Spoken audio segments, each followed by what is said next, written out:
like just think about the Stay With Me beat as I'm saying this, yeah. Imagine hearing that mad, like, godly, heavenly sounding beat, yeah, and then you're just by the window, yeah, and then there's a glare coming in, bro. Like, you have to write something down, bro. You're a snake. You can't snake God like that, bro, and not write something down, bro. Mad. Look what you just prepared, like prepared that whole setting. You need to capture that now, bro. What's going on, world? Welcome to episode 76 of the Rhymes Like Dimes podcast. We boys Peter. Yo. Mohammed. Yo. And myself, Yemi. And today we have a special guest, a rapper, producer, and label owner who came in the game as a wonderkid in grime and has become one of the most essential voices in UK music, using his music not only as an outlet for his talents, but as a vehicle for social change. He is a Mobo and Mercury Award nominee, and he has worked with the likes of Skepta, A$AP Rocky, AJ Tracy, BWE, and countless more. He has a new project out called For the Homies, representing South East London, Lewisham to be exact. We welcome Novelist to the pod today. Hey, Yemi's getting good with this, isn't it? Man, bless her. Yeah, Yemi's getting good with these intros, bro. I tell you that for free. No, that was a match. He was in his bag, innit? He was in his bag. I try my best, man, but only for the best, man. How you doing today? Love, man. I'm good, bro. I'm proper good, man. Good. Thank you very much for coming down. Yeah, boys. How are you? All good, bro. Hey, all man. praises to the Most High, man. We're good. All the time. All the time, man. God is good. All the time, God is good. I mean, it's a Tuesday today. Trust me. It's a random one, Very innit? early. Yeah, I Trust can't lie, me, it feels trust different. me. It feels different. innit? Yeah, it feels The different. sun is out still, you know what I mean? Mo's arms are out. It's crazy. It's mad, innit? It's mad. man. It's mad. What can I say? It's a change. Trying to show off the weight loss and that. Trying to show off the weight No, loss. I'm showing off the weight loss. Don't get it twisted, bro. Every opportunity Come you on, get, your innit? boy was 120 pounds, bro. You can't Hey, show me man. this off, bro. Hey, You man. don't know. I was like 118, but I was like 17, 18 stones. So how much have you lost? I'm like, what? Now I'm about 80 something. Damn. I'm like 83, 84. Won't he do? I was like, won't he do it? God is good all the time. All the time, man. Well, yeah, man. Anytime you get to flaunt your weight loss. Hey, what can I say, happy for man? you, bro? Hey, what can I say, man? Anyone gonna ask me how I am? How you doing, bro? I'm good. Listen, man. We're here, man. Here to enjoy. Hey, man. Here to chat to our special guest. Shout out Daniel in the cut. Big up Cameraman, Drakes. Cameraman Salute. Supreme. You know what I mean? Salute. The bits on the last episode. See you, bro. Cool. All right. Shout out to everybody watching and shout out to everybody listening. Whether you're on Spotify, shout out to the Spotify crew, shout out to the Apple Podcast crew, SoundCloud crew, YouTube crew, the Amazon Music crew, and every other crew worldwide. Better cruise. If we have worldwide crews, shout out to all the crews. Yeah, man, we're just gonna get straight to it. Boys, what have we been listening to this week? Man, I've been listening to a lot of Mobb Deep, man. I've been in like a hell on earth sort of stage at the I moment. literally listened to that the other day as well. Yeah, man. Like Prodigy was different, man. You mentioned in the group as well, brother, innit? he was You different. mentioned in the group, He was you mentioned. different. So I've been listening to a lot of Mobb and Maxwell as well, man. His first album. Maxwell? You know what I mean? Got mixing a bit of R&B in that.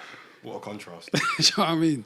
More deep than Maxwell. Yeah, man. But that's about it, man. Just been floating between those two, really. I hear that, man. Yeah. I listened to Hell on Earth on Sunday, and it's actually my first time listening to it. Oh, swear. Yeah. Because I've been so focused on The Infamous and listened to it Yeah. and other bits and pieces, but I never actually listened to Hell on Earth. Really good, man. Yeah, it's dope.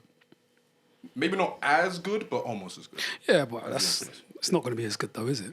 Well, here's the thing. It's kind of like the same type of vibe. And if you basically put like Shook Ones and maybe like Give Up the Goods on Hell on Earth, it's basically the same album, I'd say. Yeah, but you can't really mirror the impact. And I think that's probably what propels The Infamous. Oh, of course. Do you know what I mean? I'm just talking about the music though. Okay. Not the impact. Yeah. Because obviously The Infamous is leaps and bounds above. But that's all good. Mohammed? I've kept it simple, you know, because we recorded recently, innit? So it's not been a lot. Kept it to what I know, just been listening to Locks heavy, Jada heavy, so I've generally kept it what I do. Listened to Blood Pressure like 5 times on the way here today. Don't know why. Just literally been listening to Jada Blood Pressure like 5 times walking down here. So it's been same old music. I haven't really branched out. Maxwell, no chance. You need some Maxwell in your life, No, bro. I don't. I'm telling you, man, No, you I need some soul in don't. your life, You better bro. not tap me again and say I need soul again. Are you crazy, bro? Give me some furniture movie and tap me again and tell me I need Maxwell. There's no chance. You will enjoy it though. That's the maddest man. part. Hey, man. Nah? Nah, man. can't lie. Listen to Nah, Locks man. heavy. 19, yeah, that's about it. Honestly, it's been a light week for music. I do want to thank you though, because you put me onto the Major Look remix. I didn't actually know there was a remix. Oh, swear. Yeah. Oh, your leader lost his mind on that. Jada as well. Jada had that's- the best verse. Come on, that's normal. I think Jada had the best verse. I was gonna say the Jada verse, but because How many songs of tracks of the week have I said Jada what he did straight? It's been too much in it. So I was like, plus you lot are the Luda head. So I was like, let me throw you lot a bone. I'm not a Luda head. Neither am I. I thought you lot Where were you get Luda that from? heads. The time we was debating the 2000, this guy want to ride. This guy. Yeah, you just got to respect Luda for what he did in the 2000s. I thought Yeah, you. grew up on Luda, but I'm not a Luda I thought it was like a doom Luda for you and. Oh, hell Nah, hell Are no. you really man. comparing Ludacris to I'm Luda? playing. Are we doing that? Nah. Granted, Salute to do. Luda from like 01 to 04, he had a run. He had a run. Yeah, he had a run, man. Yeah, see, I missed that run. I don't know how you No, I caught it. I just wasn't there for it. I've Well, never. we know how he's but only with listening to Luda, I Tottenham was- rappers. I was What do you expect, man? I'm biased, but like Luda, I was never like nah. If I'm running to the box to listen to Ludacris, never, bro. He had hits, bro. Oh God, that says I listen to what was it? MTV Bass and Kiss. Oh my days, with his big head and his fuck off big shoes. Nah, man. What's wrong with you, man? Yeah, what you been listening to, man? man. Other than Hell on Earth, Mob Deep, I've been listening to a lot of Amapiano, actually. Uncle Waffles, the very famous DJ, I don't know if you know Uncle Waffles. Yeah. She went viral with that video where she's just like doing all kinds of jiggy dance moves. She actually dropped a EP called Red Dragon in March, actually. And I caught it the other day. It's really, really good. It's like 20 minutes, 4 tracks. Very, very dope. So, yeah, shout out to Uncle Waffles. She's got a big future ahead of her. But that's pretty much it, man. I've been keeping it very easy. What you know? Do you listen to much music outside of making it? Yeah, I do. My musical palette is very wide. It's all over the Is it wider place. than Mohammed's? 1,000,000%. It's probably wider than everyone's in it. Okay. Which is a big statement, but I live music in it. So but this week I've been listening to Prem, my older brother. Been listening to Bear Prem, just like his productions, because I'm in a stage where I'm just writing a lot. Okay. You get me? So, you know, maybe a little bit. Actually, no, I've been listening to some old school like West Coast stuff as well, here and there. But generally, just been in a zone where I'm in my own zone. So listening to myself as I write and listening to my brother's productions. Okay. So Prem is your blood brother? Yes, my blood older brother. Okay. But yeah, a lot of people think Prem's just my homie that. That's what I thought. Yeah, I can't lie. You know, that's all right. Nah, that's my blood brother. Oh, We're, wow. we're a year and 6 months apart. Sweet. Have you guys been making music as long as each other? Yeah, from the jump. Okay. I kind of stuck to it more. But yeah, we started producing when we was like, you would have been 10, I would have been like 8. You know what I'm saying? Or 9, I would have been 8. We've been making beats since we was little. Okay. Maybe even earlier than that. Yeah, like dabbling on it. 7, 6, like actually just pressing buttons and shit. Yeah. What were you using back then? Was it like, what kind of software was Reason. it? Yeah. Reason. Cubase, Reason, Fruity Loops. EJ, which was like a little disc that you could get. Couple other miscellaneous ones like Audacity and shit. Like we just have bare different music softwares playing around on them. There's probably some that I've forgotten.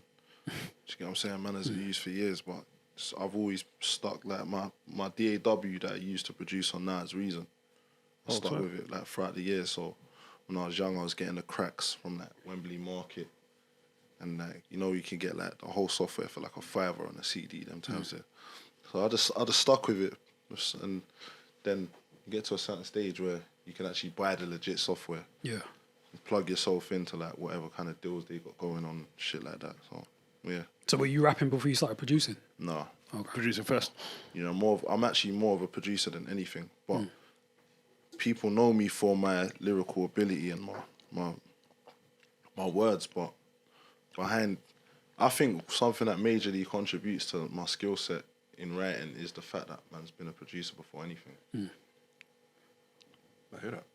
Would you say that you and your brother kind of have like similar production styles because you've kind of just, you know, grew up making music and beats together? Or Nah. would you say there's a I say we can.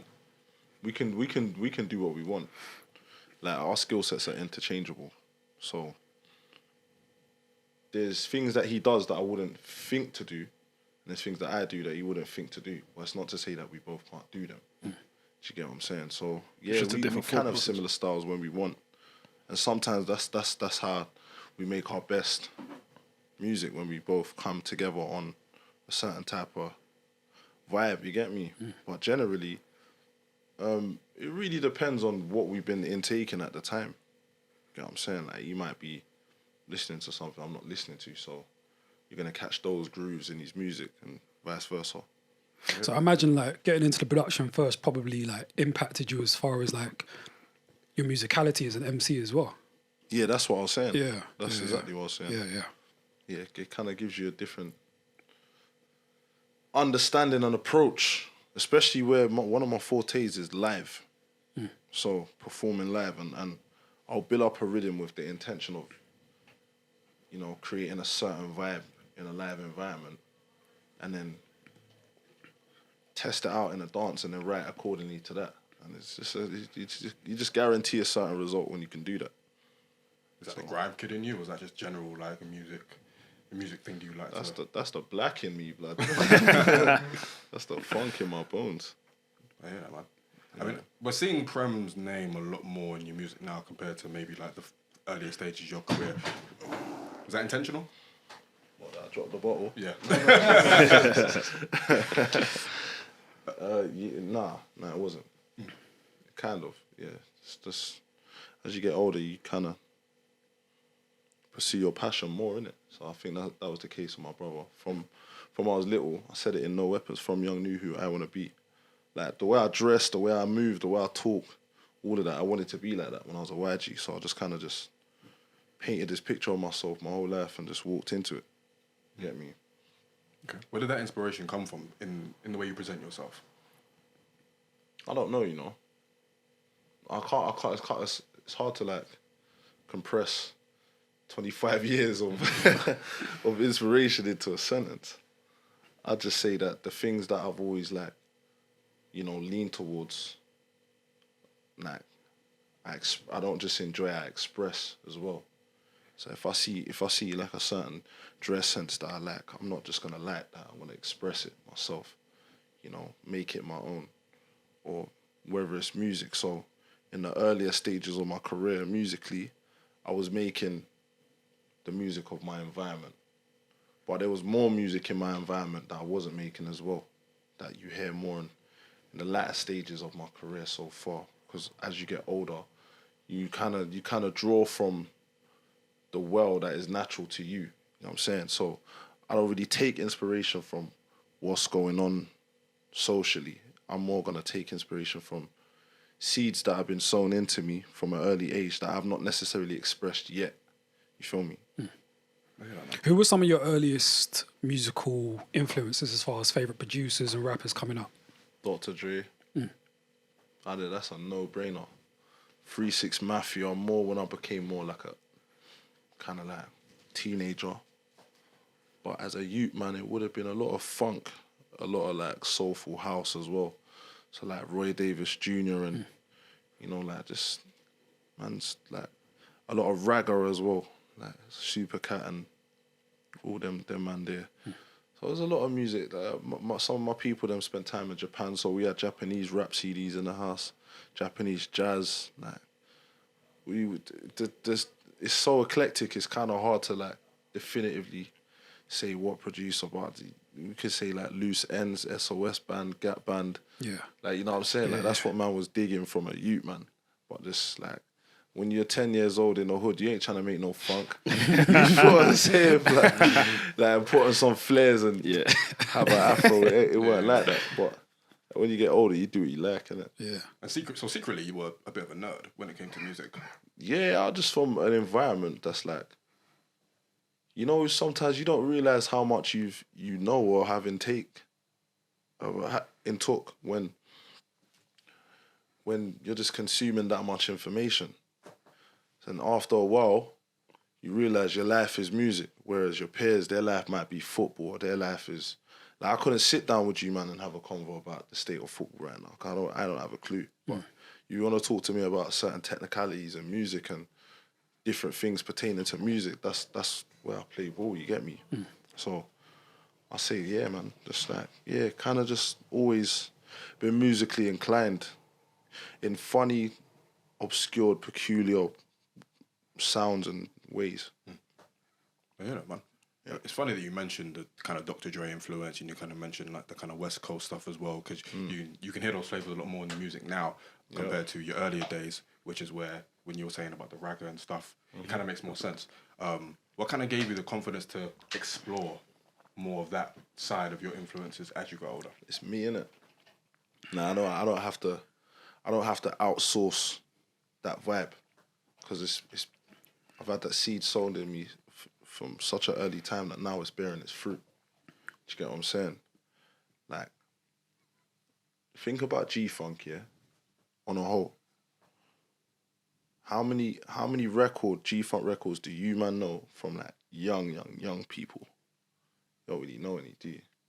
Because the content wasn't really, it was young and rebellious and whatnot, but it wasn't like, this is like adolescence. It's like when you get to the later stages of your late teens and, you know, mid-20s to 30s, I think that's the time where you can talk on certain topics and express it a certain way, whereas when I was young, that was just like, it just would have been straight bravado thing, and what was best suited for that was the grime thing. You get what I'm saying? So, yeah. But also, because G-Funk kind of was not on the outs, but it wasn't as popular, especially here, and we're all trying to find our own thing here as well. Yeah, exactly. And it's like, but I'll tell you something though, that I personally experienced this in my household. Yeah, a lot of the biggest funk groups to ever come out were English. Do you get what I'm saying? So, and I'm talking about groups that are big in America, like recognized as that's one of the main funk groups, come straight from the UK. So, you know, that's something that in my household was always embraced. So it's not foreign to me, but I understand that to a lot of people that never really grew up on that sound, that's something that's a bit like, you know what I mean? What is that? Do you get me? And when I talk to my niggas from over in California, they know all the tunes that I was listening to growing up, because that was their main thing. But here is like if you're into that, you're into that kind of thing, you get me? So I'm just one of the offspring of some funky adults that used to like that shit. Who were those bands that you mentioned? Like, I give like one of the main ones is Loose Ends. That's like one of the biggest funk groups in life. You know what I'm saying? They're from here. P, can you confirm? Yeah. Yeah, you feel me? So, you know, then you've got like the Raw Band. That's like more electronic synth pop. You know what I mean? And then if we want to digress from funk, but to still like that kind of funky vibe, but more electronic, like English pop, we got Pet Shop Boys. You know what I'm saying? We got Howard Jones. There's all different kind of dudes that's like got sick tunes. But I grew up on that, so I recognize that as a sick song. Whereas you might play something that's hard to a YG, and they don't really feel it because the frequency ain't resonated with them yet. Whereas maybe in a latter time in their life, they might hear it for where it is. Like, yo, that's actually cold, you know. Irrespective of what I was into once, that's a cold tune. You feel me? So that's I'm at that stage where now I don't just enjoy it, but I express what I enjoy. In a way that you weren't able to when you were younger, for a lot of different reasons, right? Yeah, and I wouldn't even necessarily say weren't able to. It's just like, because I was making like funk beats on my computer from time. It's just, what was the outlet though? Do you get what I'm saying? Like, what was the outlet? Yeah, sure. Do you feel me? At a point, rapping per se, what was the outlet? Do you get me? So that's how I see it. So would you share some of what you made with your boys back then? And if you did, how would they react to it? I mean, production-wise, yeah. But ain't nobody going to the booth and spitting on that. Blood. You know what I'm saying? No one ain't spitting on that, blood.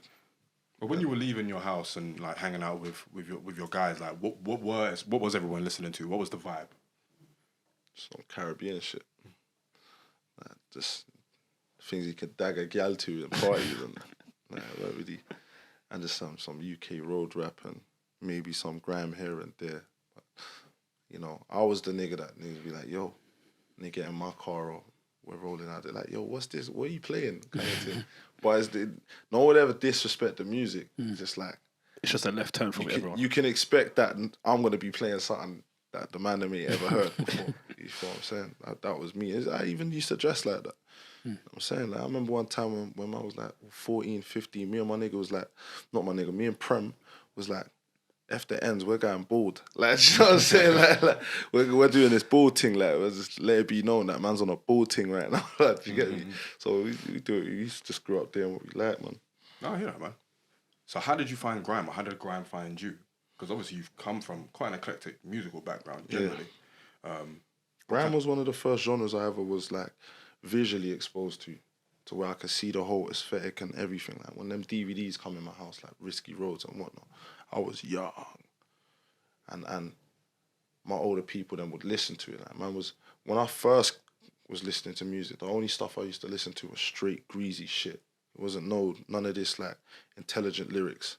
It was just straight. No, a lot of them are intelligent, but it's just grease. You get what I'm saying? There weren't no positive shit man I was listening to. Man, I was listening to Roadside G's. I was listening to like Slew Them, listening to this like. I just want to hear Mashman talk them times there when I was little. And you know, we was listening to PDC, Temp Man, a lot of bricks and stuff. You know, big up all the man and that was on Top FM. That was like the South London radio. And, you know, that was music that was close to home. And then, you know, when the DVD comes, you start seeing faces of MCs you've never seen before. So I remember the first MC that I ever actually visually saw was Rochi, because he was at the beginning of the Risky Roads DVD. I see Rochi and just like that whole vibe. I was like, that's what I'm gonna be when I'm older. I'm gonna do that. From that day, man, just was always spitting bars. You know what I mean? And did your production kind of shift to suit that as well? No.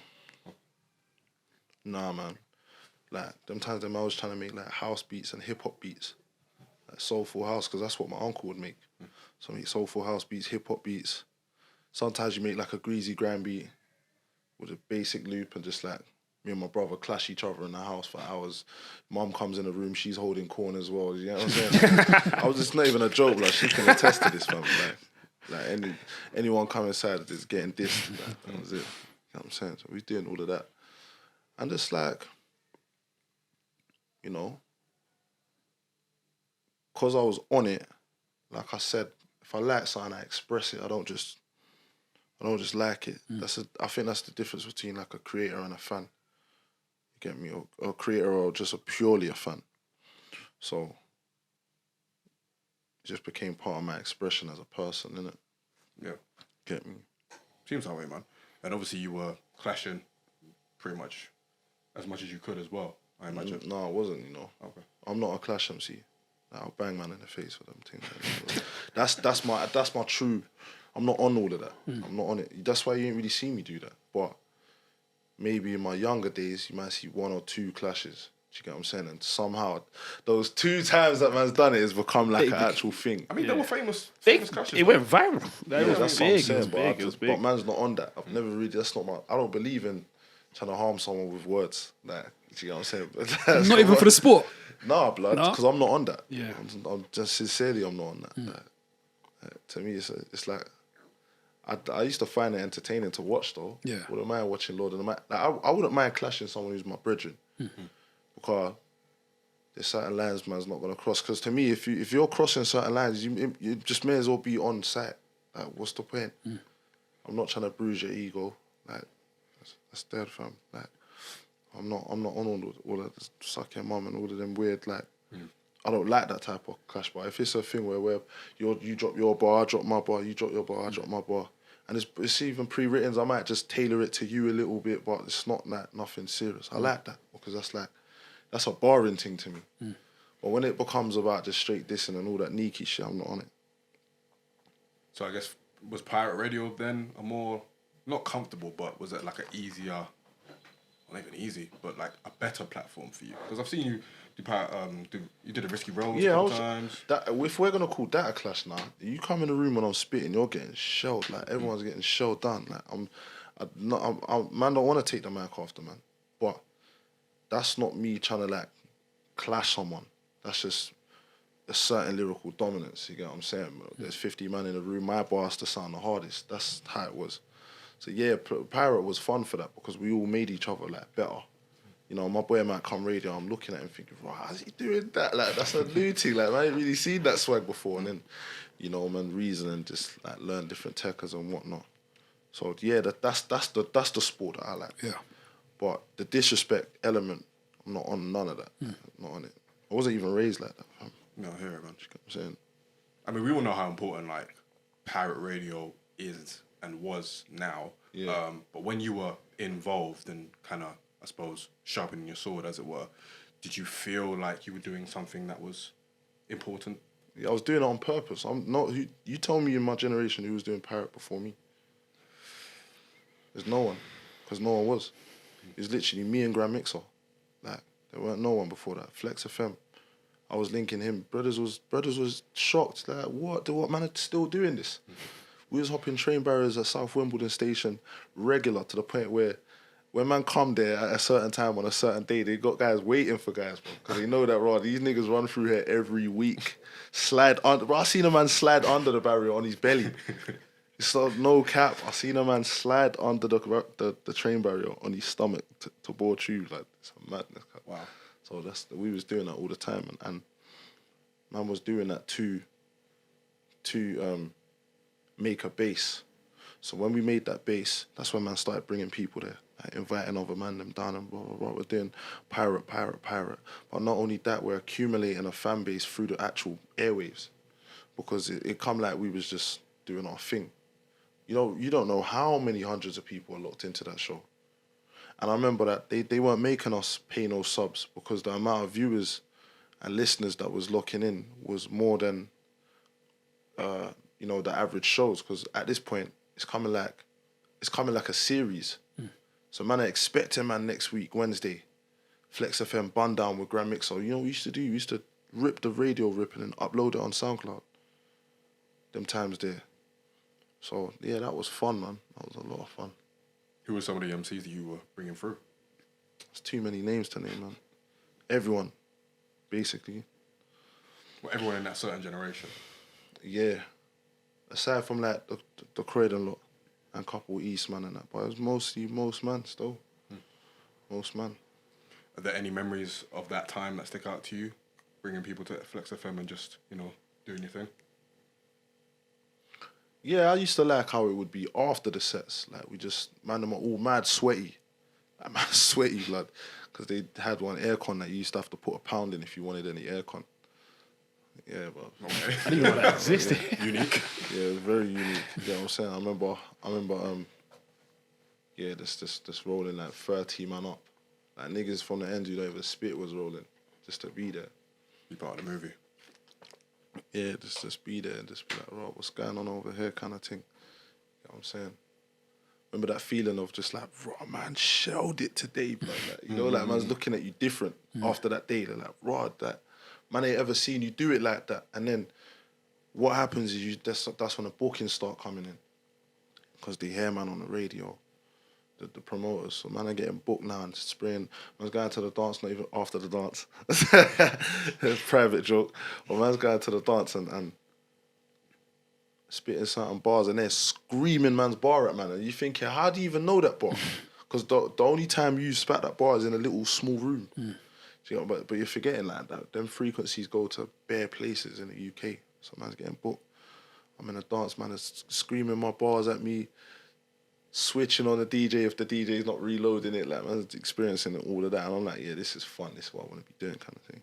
How old are you these times? 16, 17. Oof. Probably started going pirate when I was 15. 15, 16, 17, yeah. Okay, By the time I was 17, I started making bread. And this is around the time where grime in the kind of mainstream sense is kind of slowly coming back. And then obviously you have German Whip and That's Not Me and stuff, and it kind of crystallizes it. This is before that. Okay. This is before that. Because I'd been touring way before them tunes came out. Like, man was like, Take Time and all them songs was out before that. Let me think about it.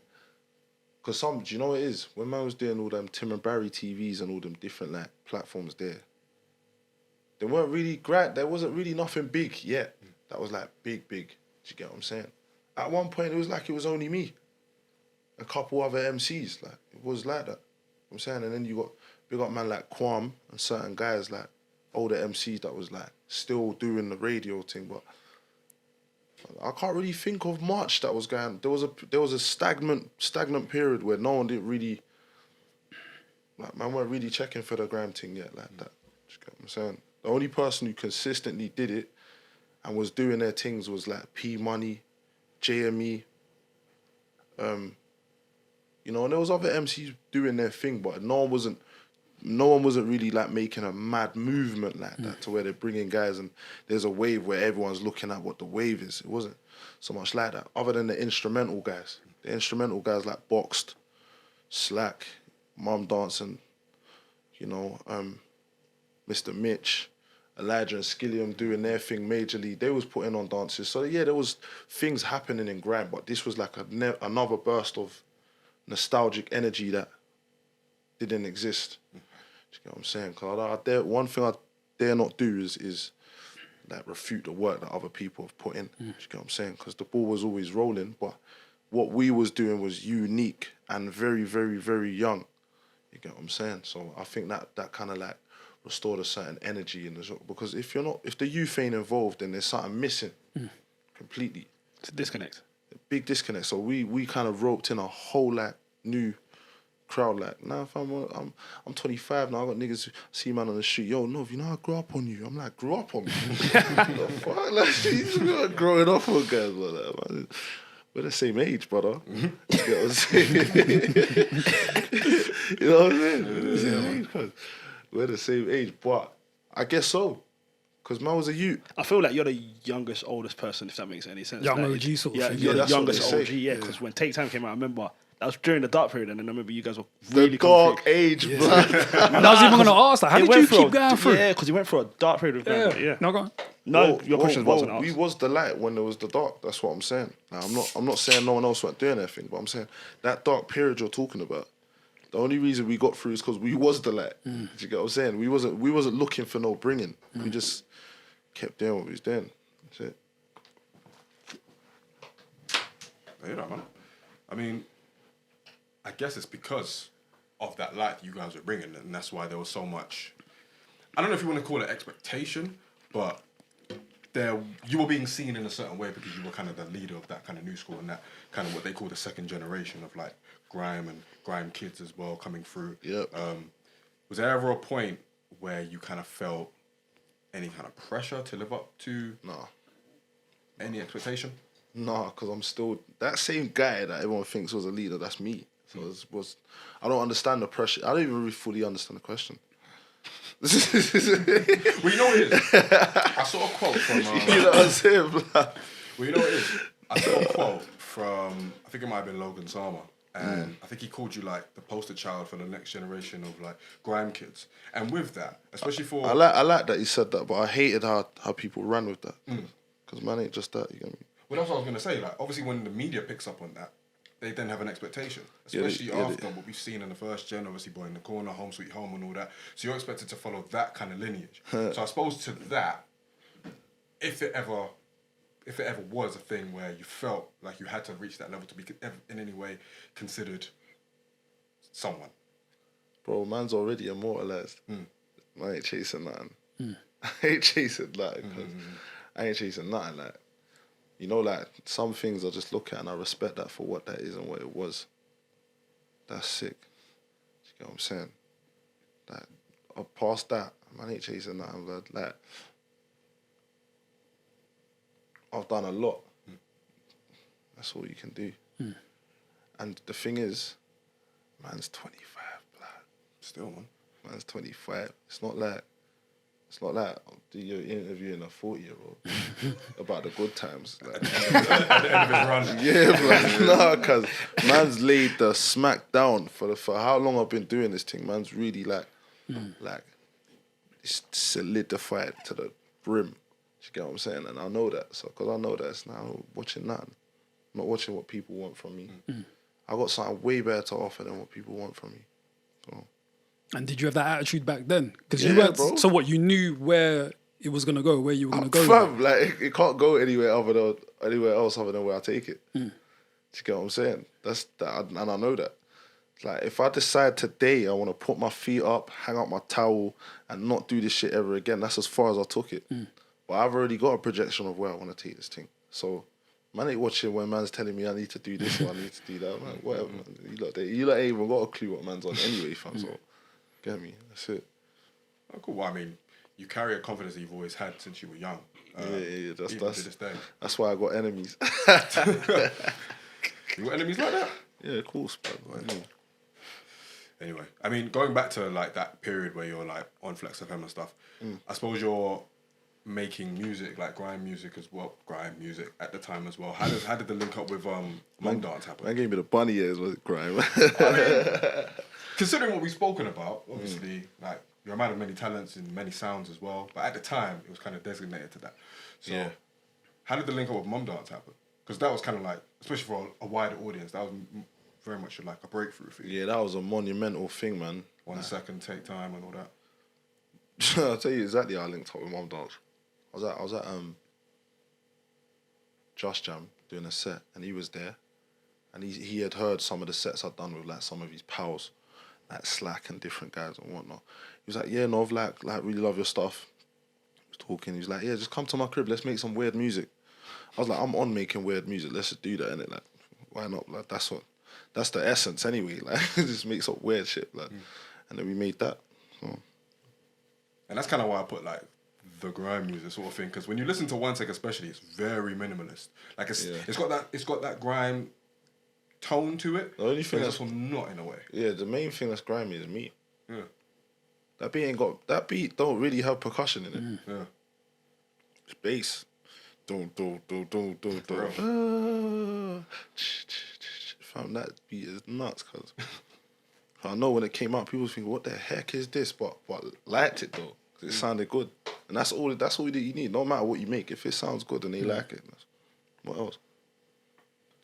What do you think when you look back now? How important do you think that like those two singles especially were for you, and kind of getting your foot in the door as far as like the music industry goes?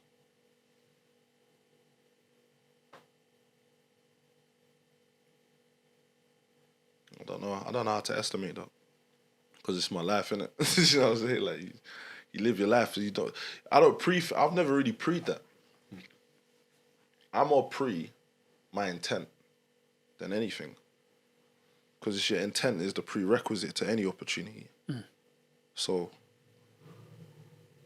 I just feel like I don't feel like I've received I don't feel like I've received anything that I didn't deserve pertaining to the work that I put in. So, you know, if we're gonna look at it like that, then there's many, like you gotta look at it in steps then, of every single step from when I did my first freestyle ever on the ends. That was like, without that, then there's no whatever else happens next. You feel me?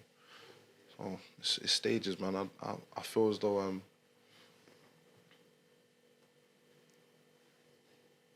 a lot was going on at that time. It's kind of hard to quantify to what extent a particular song did this for you or that did that for you. Because to me, it's like compounded efforts accumulated, and then what happens is the opportunity just different opportunities arise. Get what I'm saying? So. Yeah, it's kind of like what you were saying before we started recording. Like everything is accumulating now, and that's what you're starting to step back and look at it and think, "Rah, like this is actually happening for me." So I guess exactly. I know there's people that's only ever heard of me because I worked with Skepta. Do you get what I'm saying? But then there's other people who's heard of me since I was 13. So it's like, where do you put a monumental moment that this was man's break? I've never had a break. I think I just always just keep going, innit? Stay consistent with it. Yeah, just keep the ball rolling, cuz. Yeah. And that kind of speaks to like your output as well, because even outside of the albums and the mixtapes, you've also dropped a lot of beat tapes as well. So you've always kind of stayed on that kind of no days off type of vibe from young, I suppose. Yeah, and you know what I actually put out does not match how much I make. Like if I released at the rate that I created, it'd be crazy for everybody. It just for me, I like to do things in a structured fashion. You know, like if I had a certain system set up, which I will do in a matter of time, short matter of time, where every time I release something, I'm heard the way I want to be heard. I'm not even gonna finish that sentence. That's it. What do you get? Because I know you're a producer and a rapper, but what's more satisfaction for you if you was to make a dope production, like the craziest beat, or if you come out with a crazy 16 or 32? Like which one to you is? I don't know. I'll never know the answer to that. I don't know. I really don't know. Because I don't want to be biased, and at the same time, I do one more than the other. I make beats way more than I write. Although I'm very, very, very, very good at writing. But I make beats a lot more than I write. So it's not really fair to say, is it? Yeah. In my own perspective. What does your beat making process look like nowadays? I don't know, blood. I might be walking past your car, and you're winding down the window, and that sound, I'll get my phone out and say, do that again, record it. Like, that's a one-off, like, do you know what I'm saying? But I've used that as an example because I've done that before. So it's whatever, like, however you're inspired at the time, if you have the skill set to articulate that sonically, then, or translate that sonically, then you can make a banger on purpose, fam. Doesn't matter what it is. And that's where I'm at now, because I'm so handy with reason. I got a lot to learn about it, because there's so much intricacies in any software that you use. No one can master the software. I'm sure that even these dudes that develop these softwares haven't even figured out everything that they're capable of. Do you get what I'm saying? Because there's so much combinations of things you could do. It's limitless. Do you get me? So I like that element in production. I like that element a lot still. I can't remember. What was the question? What does your beat making process look like? Yeah, so my beat making process is an ever learning one. So there's I don't have a default at this point of how I approach a beat. Because you know certain man might say, I'll start with the kick. I don't have none of that. There's certain things that I'm gonna make sure I do in a beat. But aside from that, that's like you got to apply basic principles whenever you're making music. But then you might want to make something that doesn't fit into that, like what you know at all. So there's times I'm on that type of tip, so I don't know where to put. And a good example of that is, your Be Blessed tape, the Archangel beat. That sounds like something that, and I've always said this since I first heard it. It sounds like when I hear it, I'm playing like Metal Gear Solid or something. It's something mad, mad sinister and mad like metallic and crazy. Like no one else would have done that. Otherworldly. Yeah, and you got a lot of that. Like your beats are very like expansive in that regard. It could be like the kind of G-funk flavors, but it also could be something like that as well. A running theme in my music, I'd say, is the divine nature of certain things in this world. Like right now, what would it sound like if Optimus Prime landed in front of you? Or if Megatron landed and stood right in front of you? I want to be the kind of brother that can make the sound of that. You get what I'm saying? The essence of... Because technically, it looks like a robot task, but technically that would be an alien. Do you get what I'm saying? And I think sometimes, there's probably angels that look like that. Or whatnot. My head is in a divine realm. I'm thinking about things that are above the flesh. So my music sounds airy in that sense where you listen to it and you think, what is this brother actually depicting? Because this music's taking me somewhere. You know, there's a very basic way that people would describe it. They say, it's very spacey. That reminds me of space, the galaxy, and this and that. Then you got other man, you might say it's synth wavy, Night Rider-ish. Other man, you might say it's kind of like,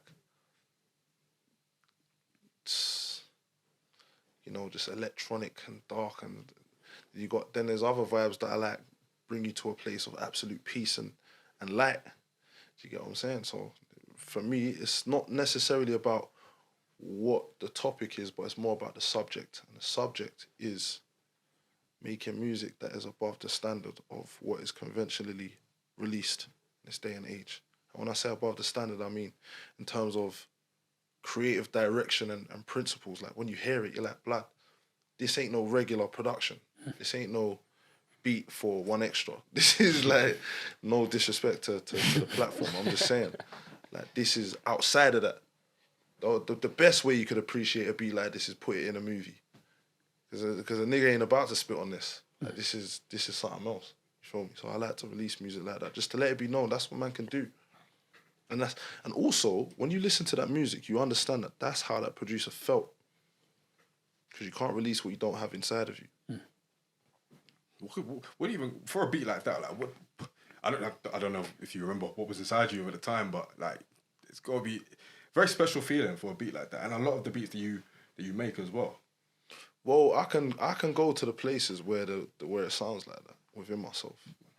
You understand what I'm saying to you? Like I can be in the heavenly realms because it's written in the Word of God that the kingdom is inside of you. So I can be in a place in the spirit realm where I can hear that. That's why it can come through me because it exists to me. But if that doesn't exist to you, you're not going to go there and you're not going to translate it. You feel me? Do you always act upon that inspiration immediately, or can you sit with it? Nah, I might make some gangster shit. Like, so I might make something else. Like, are you talking about when it's pertaining to that? Yeah. Fam, there's times I might sit down and play with a synth for an hour. Like, I'm really deciphering just the one sound. So it's not always just an immediate translation of what I'm feeling. Sometimes I'm tuning myself to it, and then I'm tuning my hands to what I can feel, and then I'm playing with it, listening, and the resonance. I'm like, okay, I'm here. I'm in there now. Then I start doing that. Like I don't even start adding other things. I start receiving other things.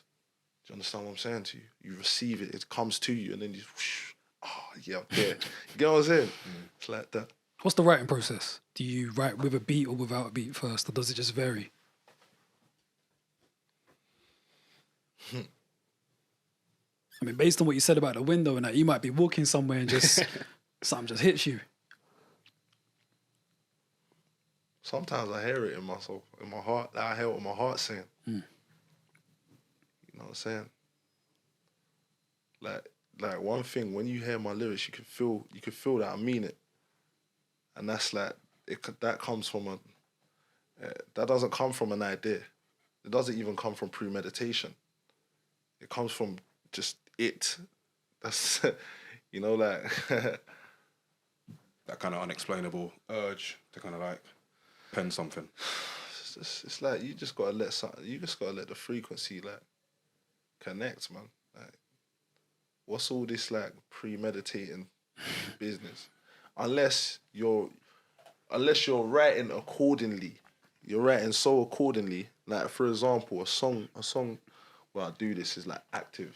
If you listen to Active, that song is pure intention. Everything about it is intention. Down from the airiness of the beat to the minimalisticness of the beat to the way the bass is hitting to the amount of space I'm leaving in the bars. No chat, no chitter. I'm a target hitter, go getter and a giver, winning when I never had a figure. Mad pause. Hungry, looking at my dinner. Like, you get what I'm saying? Like, it's designed. So there's times I write like that, but then there's other times where I go with the flow, then I refine it to how I want it to sound. I hear that, man. So when you make a beat, like, what makes you want to rap on a particular beat as opposed to leave it as it is? How much you feel it, innit? You gotta feel it. Like, you could be producing and you put bare things in the rhythm and you're hearing how muddy it sounds, but it sounds good. Then you start to refine it, take things out. Like little things, whether it's a frequency or it's a sound itself. You minus, and to the point you can't minus anymore. And once you're there, that's when it's perfect. But that's when you should be feeling it the most. Do you get me? Because the place where it's cloudy is where it's cloudy. And then if you put that out, it's going to be cloudy to everyone else. But when it's open to you and it's inviting to you and you feel it, you can't really like dodge that. Do you get what I'm saying? You have to write. And if you're tired, write when you're next not tired. Do you get what I'm saying? That's how I do it. Yeah, man. Is it the same when you sing? Because when you made Stay With Me, it sounded like that came from a place that just hit your heart and then... Yeah, I was literally by the window. It sounds like it though, man. And the sun was beam, like you can see the beam. I was sitting by the window, it was slightly hitting my face. Like I was in the moment of what it sounds like. Like, bro, I just made the beat and you could just hear them synths just playing and then, bro, imagine making that beat, yeah?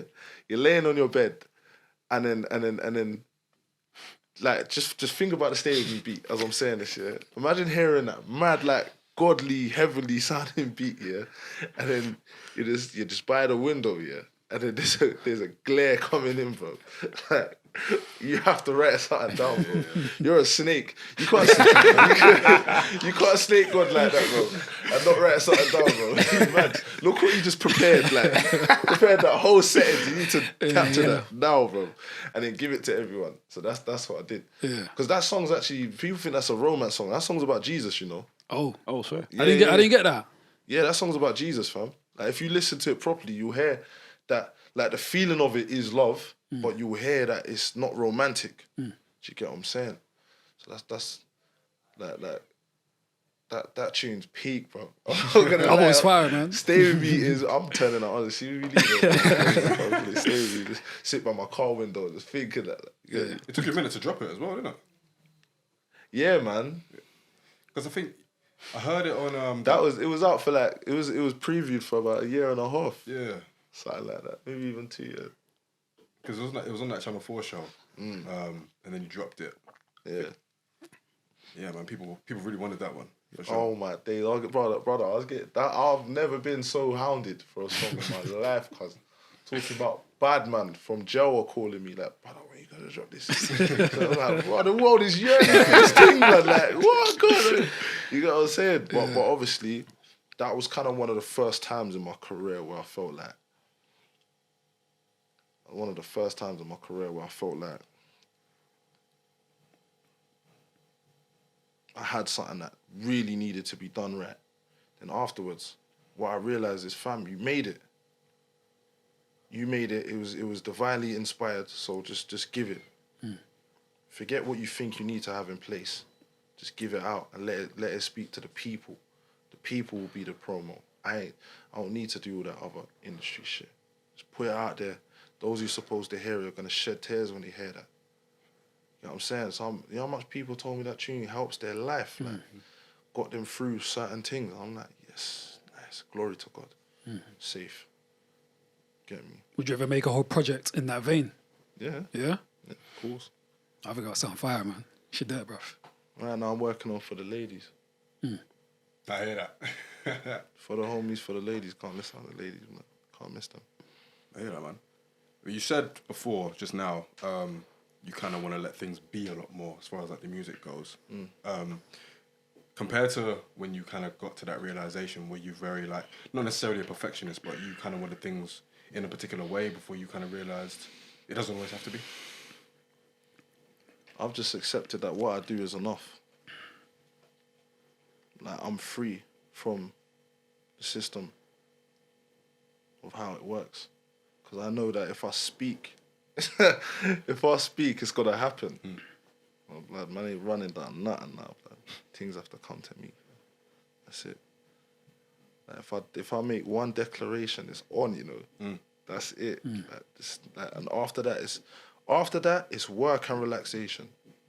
Because you have to be prepared for the opportunity that's going to come. So you do the preparation. After that, don't even watch nothing. Don't run nothing down. Don't beg nothing. It's written in the scriptures, ye shall not want. I don't want nothing. Oh, good. Nice one, God. Thank you. You know what I'm saying? You're very content right now. Brother, it is a bizarre thing to become accustomed to. When you've been grinding your whole life, and you come to the realization, hold on, what? This is my world. What do you mean, blood? This is my world. Hold on. All right, that's got to go like that. That's got to go like that. But fam, it's nice. When did you get that? When did I get it? Yeah. Like, when did you get that clarification of, I'm dismolded, I'm good where I am, and whatever happens? I've gone through too much, bro. Man had tried to kill me. Man's like, so I've been around the world. Like, I've had a lot of good and a lot of bad, to the point where, blood, man, don't care. I don't care. Just give me enough that I can give to others. I'll be fine. Makes sense, man. Let's take it to your debut album, Novelist Guy. What was the kind of mindset going into that album? Because obviously when it came out, it made a major statement. Yeah. Got a Mercury Prize nomination for it. What was the mindset around that? Wanted to make an album that people could play to their kids. So that's why there's no profanity on there. There's no cursing on there, and it's themes that stimulate the mind. Do you get what I'm saying? 'Cause it could have been easy to just talk the story of what man's gone through in my life. I could have done that. Do you know what I'm saying? I still can. That's the point. But how many people is gonna sacrifice doing that in order to make something that is gonna serve people? Novelist guy proper serves people. Man hit me up all the time telling me, bro, like, my daughter loves this.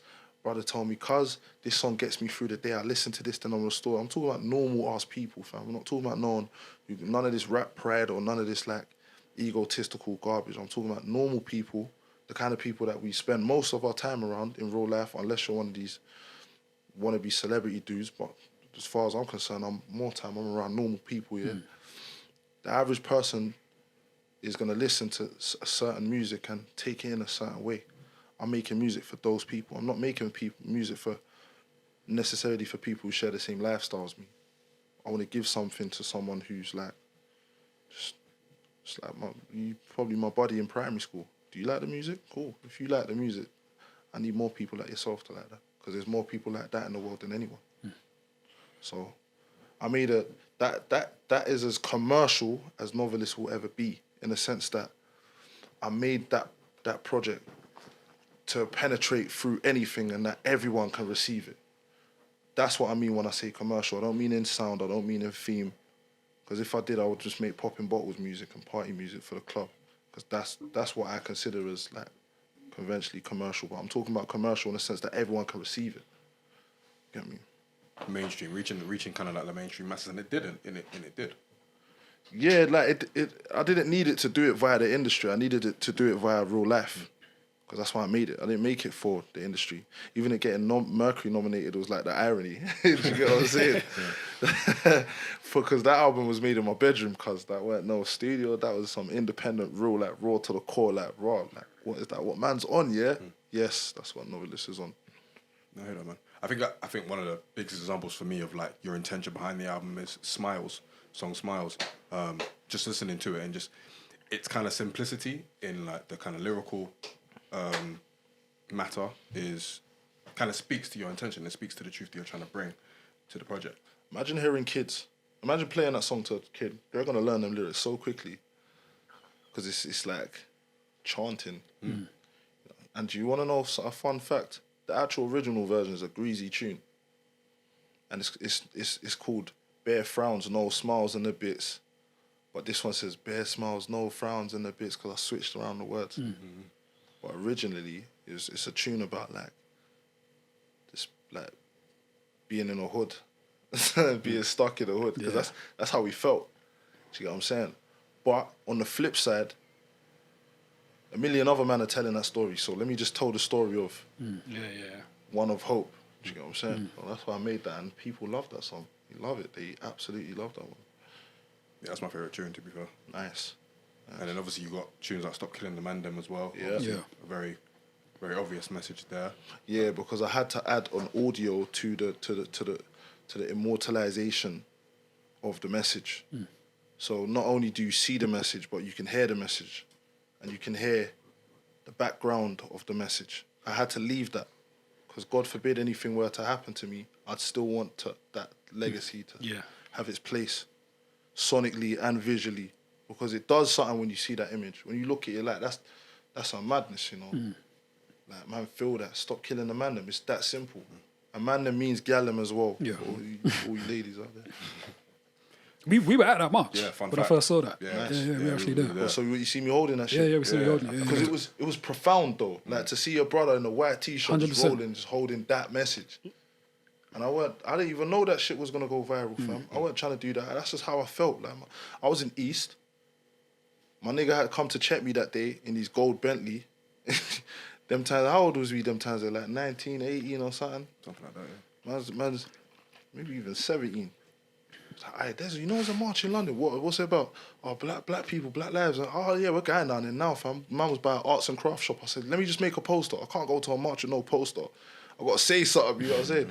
I was got the spray paint. Stop killing the mandem, because that's just like, if the chief police officer somewhere in the world could see that, it's like, I get the point. Innit? It's very, yeah. Yeah, stop killing a man a minute. Like, you hear what I'm saying, basically. That was it, blood. So, yeah, I had to make an audio for that as well. Yeah, man. Very, very good album, man. I listened to it today, and it's very much aged very well as well. Nice. It's kind of got that, like, very dope, I kind of want to call it, like, a post-grime type of vibe to it. But in a way that it kind of holds up very well, very, very well. Can you hear the maturity in the themes, but how simplified I've made them? Absolutely. Because that album speaks to grown people as well. Not just speak to children, but I wanted to make something that was palatable for children as well. Do you get me? Yeah, 100%. I mean, especially as you get older as well, you start to appreciate the simplicity of it generally. Because when it came out, I was like, maybe like 25, 26. And now I'm 30. I can actually appreciate what you were trying to do and what you were trying to say, especially at such a young age as well. Flipping for yourself. That might have been like 21, 20. See? Not many people, especially in the UK, talking about that kind of stuff. On such a platform as well. It's true. That's why I did it. Because who else is? Who's going to do it? I hear that, man. How do you feel about the music industry generally? What's your relationship with the music industry and the mechanics? I don't know what it is. What is the music industry? I mean... I can't answer that. What is that? Labels. It's like this place that everyone talks about. Where is it? Yeah, it's like a palace somewhere. How can I get there? Yes. It's like labels, gatekeepers. Gatekeepers. That's what it sounds like. Well, everyone's When I got to think get of the out of the way industry. when I come around. That's it. I don't care about none of that shit. Because obviously you've been signed to a label and obviously before... I've never been signed to a label. What was the XO situation? I wasn't signed to XO because... Oh, you weren't signed? Oh, so they just dropped the thing? Yeah, but I just gave them the project for them to Okay. drop. I've never been signed to no label because That's interesting. I'm not even signed to them yet. That's my label. That's interesting. Yeah, blood. Okay. Bro, do you know how long in my life I've had a pay-as-you-go SIM card? I'm not unsigning things. I said 5 day pass off for a long time. No, don't get it. You got to sign things in your life sometimes. But that's not. I'm not on just like, you know what I'm saying. Being contractually obligated to do things. That's not my swag.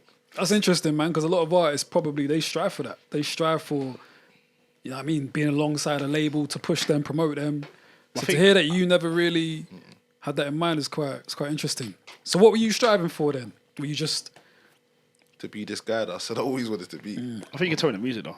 Like the ones that I think you can tell in the music where someone's direction is and the way they make music if they want to be signed on that. And I think with your music, from where you was making music in 19 or what you're talking about, I think you can tell your end goal was never that. Yeah. That you had a bigger message to the masses. Yeah, bro.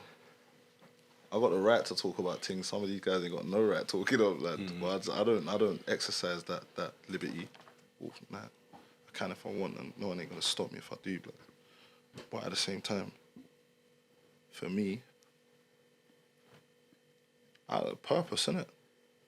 So what's my purpose? I feel like my purpose is to give something that is gonna actually matter. You know what I'm saying? And whether that's the dark side of my stories, whether that's the light side, you've got to let it be true and authentic to you, innit? You know what I'm saying? And at the times, those albums you're talking about, that's how I felt sincerely. I sincerely felt like that, so I made it. Is it therapeutic, rapping about the kind of stuff you rap about? Especially when as it pertains to the not so nice parts of your life? It's only becoming that now because, bro, I got so much unaddressed trauma. Like, I be talking to niggas saying, fam, I'm such a discreet brother. I don't even like talking about certain things what man's been through or done to that extent. Like, and I don't think it's from a place of paranoia. I think it's from a place of wisdom. You know, but to some degree, I believe some of these things are lessons that are not just like Potter Paper said to me, Nov, you gotta come. I met him recently, and he said to me, Nov, your pain ain't for you, it's for the people now. I said, nice one, thanks for that. Cause I said to him, cuz, you see the way you express yourself, yeah? How did you find it? Same as Lil Torment. I was saying to them, how do you man feel so comfortable to just free up certain things like via your music? Like, if I don't, then who else will? And basically, like, it is therapy to them, innit? So I'm getting to that stage where man translate my pain in a way that is diplomatic and I don't say too much. You get what I'm saying? 'Cause I'm never gonna want to say too much. I'm just not one of them niggas, man. But at the same time, I do want to express certain truths. Just let man know, like, don't think for a second you know who I am, because you don't. Until man reveals certain things, you're not gonna know. You're not gonna. You've got what I've given you, and that's fine. I don't mind it like that. But there's a lot more to me that I think I can be expressing and I would like to express. Does that process then ultimately, I mean, I know Pot Paper said the pain is for the people, but does that process ultimately help you as far as resolving the trauma in any way? It makes me feel like I'm not harbouring certain things. And also, it's written, you know that I'm a believer in it. So it's written, cast your burdens onto Jesus. I like to keep certain things between me and God, and I feel a certain sense of freedom within that anyway, regardless. I don't think the people are going to heal me. Do you get me? I'm not trying to be healed by the opinions of others. I don't care what you think of my thing, because you can't know my thing. Only I can know my thing. But at the same time, if what I'm offering is going to do something for them, then that's the flip side. Do you get what I'm saying? I think it's therapeutic to speak your piece regardless. You know, in class, there might be a child who puts their hand up and they got the wrong answer. But it was good that they put their hand up and made an effort to make an attempt, and actually, if it means that they were corrected and now have taken something on, then that's better than a person who ain't saying nothing. Do you feel me? So for me, I just like being able to contribute and do things my way, and I don't want to hear nothing from no one talking about how I should do things or none of that stuff, because I'm not out here telling people how they should do anything. So this is where I don't really get into this like bunny ears industry, because what is that? I don't know these niggas, guys. You know what I'm saying? You go in a meeting for the first time, a man's heard some of your music and he's telling you what direction he thinks you should like, move from it. That's move. That's poor behaviour. That's always been wild. And I've been saying for a while that the music industry is very much smoke and mirrors, because the industry will have you believe that you were actually signed when you weren't. Yeah. Things like that, fam. There's a lot of bullshit that I see. That's why I don't even entertain none of that shit. What's the most bullshit thing you've heard about yourself? A nigga said I was like 32 or something. I'm like, bro, I was born in 97. Not the music, not your personality change. Like, how can you stand on something you actually don't know? Like, you know what I'm saying? Yeah, that's wild, because we can see you rapping when you was at you as well. So it's like, this when he was on YG, he was rapping, so he's wild. Yeah, it's wild. Yeah, no, I've seen some like. I've seen some foolishness, like bullshit on Wikipedia or whatever. I'm just like, whatever, man. Yeah, your Wikipedia page is kind of all over the place, man. They don't even know what they're talking about. They don't know what they're talking about, and whoever's on there is a hater. Like, I'll tell you, whoever's updated that shit is a straight hater. Like, I don't care, man. Like, they're a hater, but I don't regard that. Yeah. Like, man, want to know something about me, talk to me. Don't be up on the internet trying to find, nah, man. Allow it, cause my thing is like, the people them from where I'm from and my people, let it be known. Do you get what I'm saying? All of this internet and presenters and I don't know these people, fam. Not like that. Not like that, cause like, yeah, I might have spent some time around you and boom, boom, boom, but you lot ain't eating no food from my mum's hand or mine. So I don't know you, man, cause you get what I'm saying? I hear that, man. That's it. How important is your ends to you? Obviously, you How, talk about it a how lot. important you think it is, fam? I mean, it's obviously very important. Yeah, it sounds like it, man. Yeah, man. Yeah. Shit, man. Like, I went 3 primary schools, man. 1 secondary school on the other side of the ends from where I live. Like, I know my community. You know what I'm saying? There's even little new youths that man see, man, give them the word, go on, and yeah, man, you get me? Like, pick up your thing and rare. And I just, like, I've said this before, like, one time I had a conversation with God. Why am I born in Lewisham? Like, I could have been born in the Amazon forest. Like, why am I specifically pinpoint? Like, why did my mum meet my dad in college and Lewisham at these? Like, why? Do you get what I'm saying? And what I heard in my heart was to affect change where you're from. So that's why it's important to me. Because, like, I'll give you an example. Like, man's a major hustler, yeah? Major hustler. I'll step out my house with some product that I created, and I'll create the demand online. Because, you know, really the internet shit is just a billboard.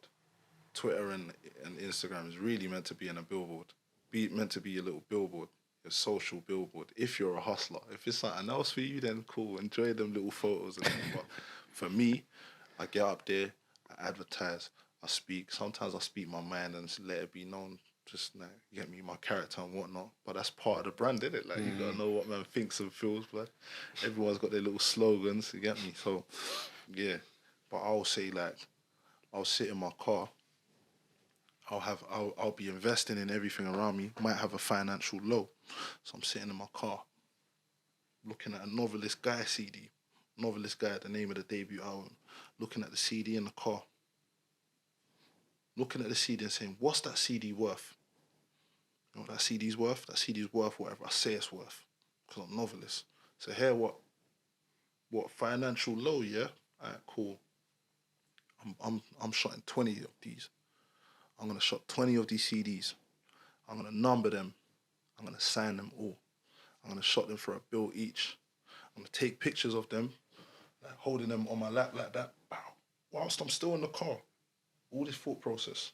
Slap that on Instagram, make 2 bags instantly. That's how I live. Like, you get what I'm saying? Like, that's what I have to offer to the youths. Show them how to like really do this thing. Build yourself up to the stage where you can legally do what you like. You get what I'm saying? And not even necessarily for the money. Because I'm not a person who chase. You can ask Johnny, he's here with me. I don't chase down money. I turn down opportunities that niggas is doing all sorts for. You understand what I'm saying? Because like, I'm not running down money. But I'd rather live like an authentic moment between me and the people, which are the investors. And then I don't think there's nothing wrong with taking another route to like reach a bigger market, because that's business. You feel what I'm saying? But I've liked learning these things that I've learned and becoming the person that I am, in order for whenever I do want to press the red button or press the blue button to go in whatever direction, fam, I got all the knowledge I need on the ground, regardless of what's going on in that business situation or that business situation. So that's my thing. We often talk about rappers as role models in hoods and that. Do you see yourself as a role model, and do you want to be a role model? Who wants to be a role model, fam? We all got sin. I don't know who wants to be a role model, but I do acknowledge that I have an effect on older people my age and young. I acknowledge that. So, but at the same time, I'm still gonna be me. And if I am a role model, I'm gonna do my best to be that for you. But at the same time, I'm me. You get me? And we're all humans. There's only one that is righteous, and that's God Almighty. So, as far as I'm concerned, I believe we should all love our neighbours and do what we can, regardless. And if that means checking what it is that you put out there, then do that. If you don't feel like you need to do that, don't do that. Everyone's got to answer to God when they die, regardless. That's my opinion, innit? So, yeah, man, I think we all have a responsibility in regards to, do I think I'm a role model? Yes. If that's where it is, then yeah, I am. You all are. Yeah, man. Not everyone uses their platform for that, though, innit? Can that affect how you make music and Yeah, what you put in your music? Bro, that's what I'm trying to tell you, cuz. 100%. For me, it's an important factor. Like, it's an important factor, man. That's why you won't really see me going on certain ways. I don't need to. I hear that, man. When you hear words like DIY and independence, what do those words kind of mean to you in relation to you being a hustler and kind of just building from the ground up? It just means don't wait for no one. Just do it yourself. Learn what it takes. And do it. And if that means you need assistance, then get assistance. Anything outside of that is relying on a system that's already in place. I think DIY and independence is not having a system in place and building your own infrastructure and then working according to that. Working according to your own system.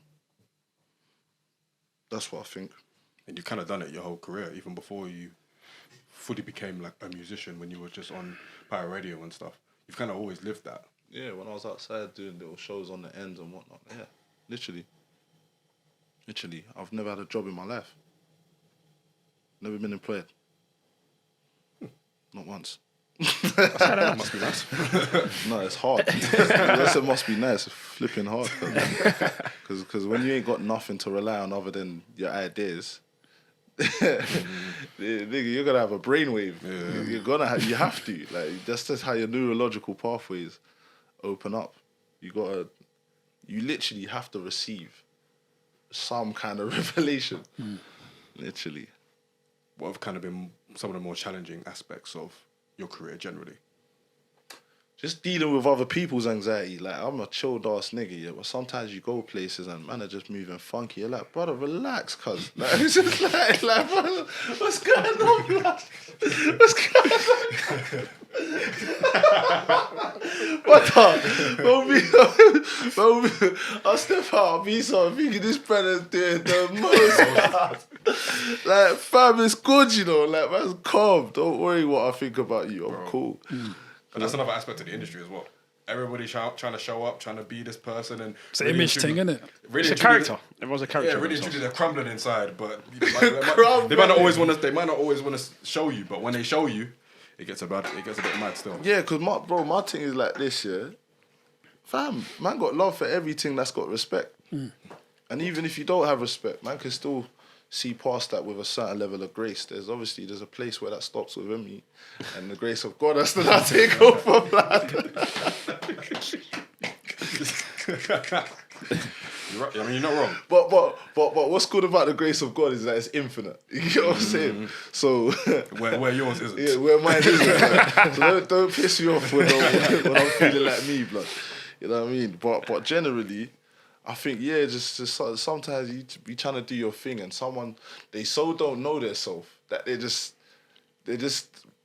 the vibe that they're bringing is like, cuz, please refine whatever it is you're trying to do. Just refine and then come back another time. You know what I mean? Like I'll give you an example. Yeah, like one time I remember like I'm on a shoot, and the stylist girl, she's trying to tell me, yo, I want you to wear this and that. I said, yeah, I'm not wearing that though. And the girl was steady prompting me to wear the thing. I'm thinking, fam, are you deaf? Like you didn't hear what I said the first time. Like I done already. Like I don't know what you want me to say in another language to you that's gonna like resonate more, blood. I'm not wearing that thing. And then she got in a bit of a half. Then she tried to get some other like kind of lace thing. I'm like, bro, I'm not wearing that either, man. You know what I'm saying? And it was just like, how can you not know yourself to the point where you can't even hear what man's saying?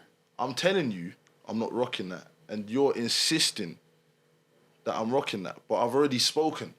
So you just don't regard my words or something. Like, take a chill pill, relax, and just get with the program. Do you get what I'm saying?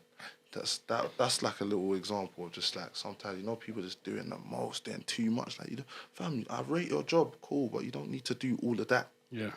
Because I'm not on that. I've already said I'm not on that. So now what's going to happen is you're going to dig yourself a hole to where you have to force yourself to accept that I'm not on that. 'Cause there's no way I'm not rocking that, regardless. You know what I'm saying? So things of that nature, man. You're just dealing with all types of characters, isn't it?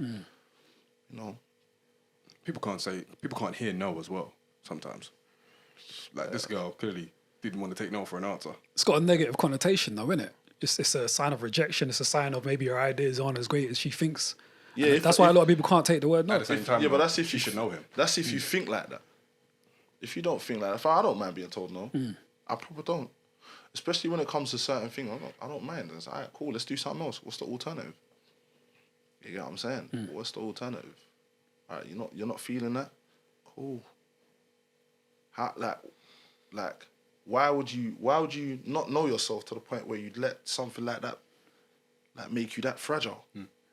Like, allow it, man's not putting on that t-shirt, blood. Because then it comes to stuff like this, and maybe a relationship might get. Do you get what I'm saying? Like, is that what you want? Because that's what you're provoking. Yeah, that's what you wanted to get to. Do you get what I'm saying? So my thing is like having to sometimes like give the grace to those who not necessarily like totally comfortable in what it is that they do. Because there's other times I've worked with a stylist, for example, and they want me to wear something I'm not on. I say, no, I'm not rocking. I say, okay, no worries. and will find something else professional. You get what I'm saying? You don't force no agenda on anyone, especially not me, blood. Nah, I'm not on it. Yeah, man. I mean, you've been in a room with a lot of big names. You know what I mean? In this part of the country, and obviously other parts of the world generally. Like, what are some of the kind of best experiences or best memories you have from like being in a room with some of these names, some of these people? Or Drake showed me some. Drake and his manager, a couple of his boys showed me some hospitality when I was in Toronto, like in 2016, when Views from the Six came out. It was cool. That was a nice experience because to be with like the artist who was considered the biggest artist in the world at the time, in terms of like the music that we make, like just being in that environment kind of spoke to like the fact that man's been making good decisions musically to where I can even be in that kind of environment. One time me and Akala was sitting on a cliff in Croatia in our swim shorts, talking. That's a nice little memory. Get me? It's like that was when I met him years back, and me and him was just chilling. Like looking like natural black men, you know what I mean? Just ready to just swim and just enjoy vibes. So that was nice. You know, music makes you meet a lot of people and have some convos of serious depth. There's so many stories that I could unveil, but it's like, where would I start? Yeah. I've lived a full life. I've lived the fullness of a good life already. So I'm very blessed to have already. Feel me? From those interactions, like, are there any things that you kind of learned about yourself that you might not have known before you had those conversations? Yeah, obviously, when you're younger, you can talk a lot more than you need to. So sometimes it just taught me to be quiet, more quiet, and just like listen.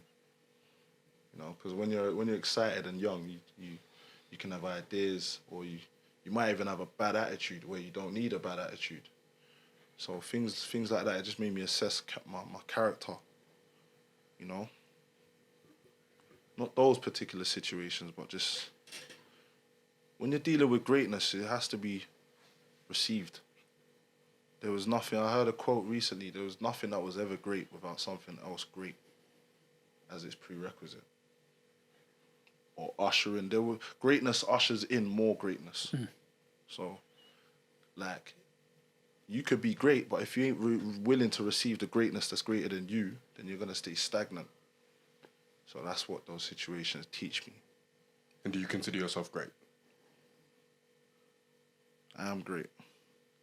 I don't consider myself great. I am great. Yes, I am. That's it.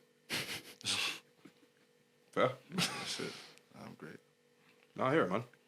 Talk to me about, because obviously there was a very big moment in like 2015, Brit Awards, when Ye brought out the whole scene, and you were very much part of that. Skepta brought out the whole scene. Good point, actually. Talk to me about that night, if you remember it. What do you want to know? I mean, obviously Skepta brought out the whole scene. What was it like? What was it like for you from your perspective? Because obviously you were still young at the time as well. You were like, what, 17, 18? Not being funny, I didn't really care. I'm more. No, listen, I hear it now. I didn't really care, blood. I'm more. It was more fun being on that stage with the man them. Because it's like a place we're not meant to be at the time. It's like before then, none of us was on there. Do you get what I'm saying? Like, man them weren't getting invited to Brits. So it's like, haha, we got here. Let's kind of thing. We got here via Ye, but we're here, blood. You get me? You seen all of our little black faces on the screen, blood. Jumping around and skanking like that.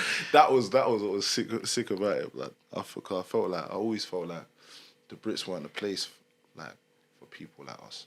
Because it felt like that growing up. I didn't see us up there like that. So yeah, that was a nice little moment of defiancy. Yeah, especially in the way that it happened as well, because like you said, very, very unique image, and one that has kind of stood the test of time as well. Exactly. Big up Kanye. It was lovely to meet him still. He embraced me. Embraced me like when I spoke to him. He was very kind. Oh, sweet. So you got to speak to him? Yeah, I've spoken to Ye before. but only in the flesh, like a couple times. You know, but I'm sure he's a man that's very tapped in, because I'm pretty tapped into a lot of people that's around him. So I don't know what he pays attention to from what he doesn't. You know what I'm saying? But I'd be surprised if he didn't know what going. No, he's very much on the post, pretty much all the time. Yeah, well, this is what I'm saying, bro. Like even just before Virgil died, me and him would talk all the time on WhatsApp. He's like, no, me and you need to do a joint catwalk and this and that. We was gonna do some big shit, man. And then Virgil passed, and it was just like, it's mad, like, you never know, like, when someone's gonna go from. Get what I'm saying? But yeah. Are there any artists that you've come across that you were surprised that were tapped in? No. Nah. Drake. One time he come up to me in a club, like, and he said, what was he saying again? I can't remember what he's saying, but he was just like bigging man up. And at the time, that's when he was like proper taking off. I was thinking, what you know man's thing, yeah? Say nothing. And turns out I must have been about 17, 18, something like that. And obviously I was around S a lot, Skep a lot. So my man, he's probably just tapping in, like, and praying what was going on at the time. He's like, yeah man, your bars are hard, and something of that nature, you get what I'm saying? And but it's the way he did it. He went out of his way to like say what I want. Yeah. So, and then he followed me on Instagram and all of that. So I'm like, okay, proper paying attention. Cool, man. You know what I mean? More time. I don't really like to overholler him, because he's like one of the busiest guys. So, but I might put a word in with his manager Oliver and just walk on and what's going on. Like the other day, he was saying to me, we was just talking about production. Cause I said to him, I want to produce something for Driz. You get what I'm saying? Drake, someone's skill set wise, are really holding absolute high esteem. Skill set wise, you get what I'm saying? Like, I think sometimes people like to downplay his thing because they might not like something about him or whatever. But I'm talking about musically. Some things are just undeniable to me. You get what I'm saying? So. But yeah, so I put it out there to his manager. I want to produce something for man. He's like, bro, man, take beats. Like, feel free to send rhythms when you want to send rhythms, kind of thing. You know what I'm saying? So we'll see how that goes. But generally, I'm not a starstruck brother. I don't really get wowed by people. I respect people for who they are. I remember one time me and Stormzy's in New York when we was out with Skepta and JME and the rest and everyone else. Big up Ella for getting us out there. And we was with Virgil, and we gone to we was like in a hotel lobby. We was eating some calamari and thing. I remember the calamari was nice. and Cuba Gooding Jr. Oh, okay. and Rev Run they've walked out the lift in the lobby, and they looked at me and Storms and winked at us. And me and Storms is kind of looking at each other like raw, like. It was a mad experience. So that was like, because I'm a proper like old school West Coast movie fan. So seeing Cuba Gooding Jr. like walk out the lift was like, what the hell? You know what I mean? Like, boys in the hood legend. So you get what I'm saying, man? So I was rating that. You get what I'm saying? I seen in other films that I like and that. So yeah, it was unusual because them times the man weren't really seeing like American like stars like that. But that was one of the most striking times because it was a first. Do you get me? But generally, nah, man. I'm not really easily wowed. Still, man. Whether it's some of these like female artists, you get what I'm saying? You know, some of these girls look like literal goddesses, but even still, I see them or brothers who's putting work. I think we're all people contributing. Oh, that's it, man. What's your favourite West Coast movie and your favourite West Coast album? Favorite West Coast movie, probably. It's a documentary. It's a gangbanging documentary called Dead Homies. Deep. Used to watch that seriously. It's real brothers talking some real shit like about real things. It's not just glorifying the lifestyle. It's talking about the actual, you know, struggle of the time. Like governmental influence on the war that was going on, how the guns came in, and you know, just you know, depictions of that self-hate. There's different things that you take from it. Then there's a little narrative part of it as well. That's like narrated storyline and whatnot. So Dead Homies is like the movie that I like because it's like very shows the authentic side of what was going on in the streets. Do you get me? And then album, it's hard to say, man. Hard to say, Stone. Kind of hard, I don't know. Some of your favorite albums. Well, The Chronic has to. Sonically, The Chronic is one of the best mixed albums ever. Like, it sounds like you're in a movie when you listen to that. And then, you know, like some of the more gangster shit, like by niggas off the street, like NOTS,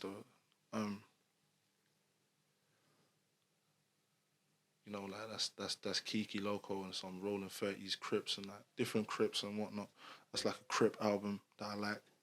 Or Crip movement that I like. The niggas off the street. Just like some real underground raw stuff. I don't want to say too many because there's quite a few, but just some real underground. Do you find a DJ Quick?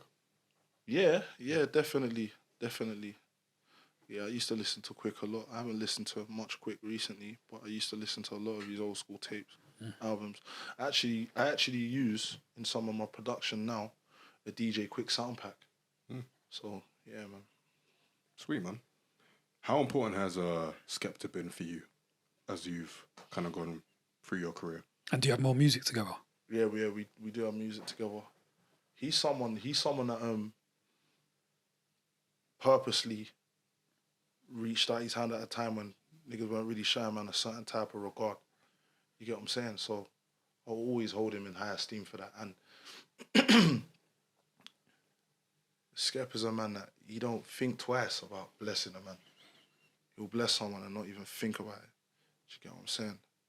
You know, there's been times where, like brothers do, man, just fall out of touch a piece, and you know, the vibe's not necessarily always on. I don't want to say on 100. It's not beneath 100, but you know, sometimes the vibe might not necessarily. You're doing what you're doing. I'm doing what I'm doing. You're dealing with what you're dealing with. I'm dealing with what I'm dealing with. So it could be it's more of an out of touch thing. Life happens. But life happens. That's what I'm saying. But generally, Skep's a man that checks for man. Checks for man, and he not only checks for man, he lets it be known that he checks for man. So I rate that. You get what I'm saying? I rate that definitely, man. I'll tell him straight, bro. Your man's big brother. Don't worry about nothing. You get me? We have deep conversations about just the things of life. Some of the things that we talk about, I wouldn't even repeat. You know what I'm saying? So, yeah, man. Like, I think he's been very instrumental in just even bridging that gap between that generation and my generation. There's not many people that will roll with a young dog like you two are on the same level, deal with you like that. You know what I'm saying? He don't deal with man like man some youth man that he's brought around. He's never dealt with man like that. He deal with man like you're a novelist, I'm Skep, and we do what we do when we're with each other. You feel me? And I like it like that. Yeah, man. You had a couple leaks over the last month or so. You had the Dean Blunt leak because he leaked that purposefully, right? Wait, who? Skep had a couple leaks. No, you did. Well, everyone did, I suppose. I had one leak. Dean Blunt. Yeah, Dean Blunt. So you had that was with Dean Blunt, yourself, Skep and ASAP. I mean, you kind of tweeted that he kind of just did it just because, right? Dean Blunt is a G, man. Dean Blunt is he's an interesting guy. He's an absolute G. The real nigga, blood. He's a real dog, cuz. And the thing is, yeah, he had messaged me saying, "Nova, I want to put this tune out." So he did formally ask me. He did ask me, but I didn't see it. Okay. I didn't see it, so he just did the Rago thing. But man was rating that anyway because it's part of his aesthetic, in my opinion. Like, Dean Blunt's a man that's going to do Dean Blunt. You know what I'm saying? Like, so, man weren't really watching that like that. Man just thinks, yeah, it's hard. The music's hard. Like, and even, because I've known about Dean Blunt for years, yeah. And when I first seen him, the first time I went and made that tune with A$AP Rocky, I greeted this black brother, but he didn't have no moustache. So I didn't clock it was him at first. Get what I'm saying? So I said, oh, what's your name? Man, Dean, yeah. So I'm like, boom, boom, boom, boom, boom. Talking, I'm like, oh shit, it's you, man. Get what I'm saying, fam? And it just working with him kind of made me even delve more into his archive. Because you hear bits and bobs. He's got a lot. Man's a sound man, you get what I'm saying? Like, all the baby father stuff and whatnot. So man's listening. I've just been taking him in differently recently. I kind of like more appreciating what he's brought to the table. Very abstract, different. But I think he's who a lot of people are trying to be. In terms of what? Just like that level of mystery. You know, niggas be acting mysterious. You can't act mysterious. You just have to be mysterious. You know? Yeah, you know what I'm saying? D-Blood is bro. He's mysterious in the flesh. You know what I'm saying? I think I've only ever read one interview that he's done, and it was with Geico as well, for Crack. And I've never heard of, like, I don't know what he sounds like other than his music.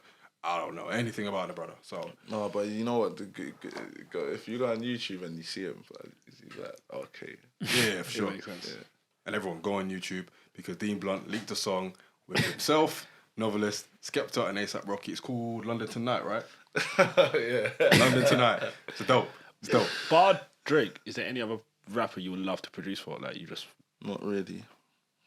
It's not that I wouldn't, but it's like Drake's someone that the main reason actually, I shouldn't say the only reason, the main reason I'd like to be in an environment with him is to learn. Okay. So it wouldn't just be a thing where I'm just producing. I'd wanna attain and understand. There's certain things I see him do, I'm like, fam, what was the thought process? You know what I mean? Like, special guy, man. You feel me? The man that in there just tapping their imaginary watches. Talking about time, always you know. Man, the man is sitting down going like this.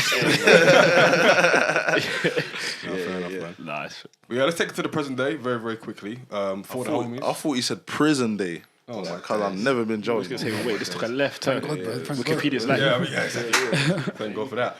For the homies, obviously, that's out now, brand new. What does that project mean to you? It's for the homies. It is what it says on the tin. I made that for the homies. I made that tape in like some of the tunes I made time ago, but I just put it together so quickly because I had all them tunes sitting around to put it together. I was like, yeah, it's for the homies. This is what the man want to drive around to and like, vibe to and shit. So yeah, for the homies. Yeah, it's definitely those lowrider tunes. It kind of sounds like on one of the songs that you kind of transport yourself back to like 79 with like the Sugar Hill Gang, and you were kind of doing that kind of vibe. It was actually really, it was really good. Was that the intention? To kind of revisit certain eras? What was Sugar? What rappers the like? Yeah, sort of. That sort of vibe. Yeah, Not in terms of how you're rapping, but the kind of production. I was booming at the time when I made probably Straight G that sound like that. Yeah. When I made that tune, that's why I was listening to that tune bare like. I said a hip.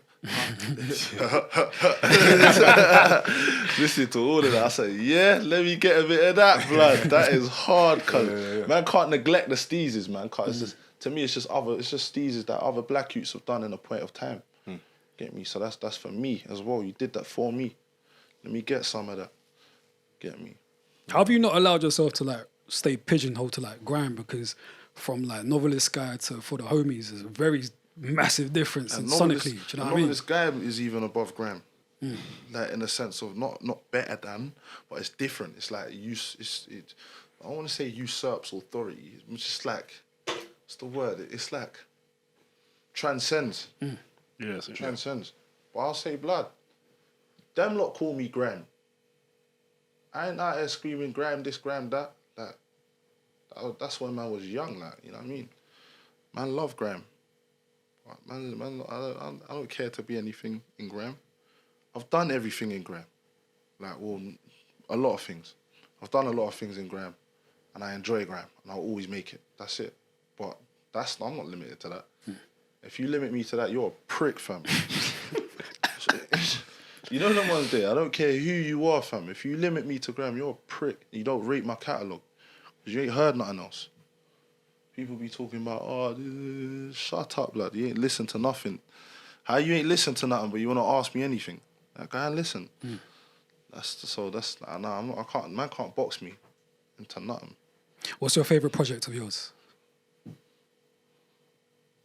What's your favourite and what do you think's the best? This guy's just making it harder. Like I was already stuck on the first one. He does that sometimes. I'll say my favourite project of mine got bit by a mosquito because my favourite project of mine Inferno. That's mine too. Yeah, you were having fun on that one. Yeah, Inferno's peak still. Yeah, Inferno, and then there's what? What was the other one you asked me? What was my favourite Best. project? Favourite What and do you the think? best. Well, what I think the best is.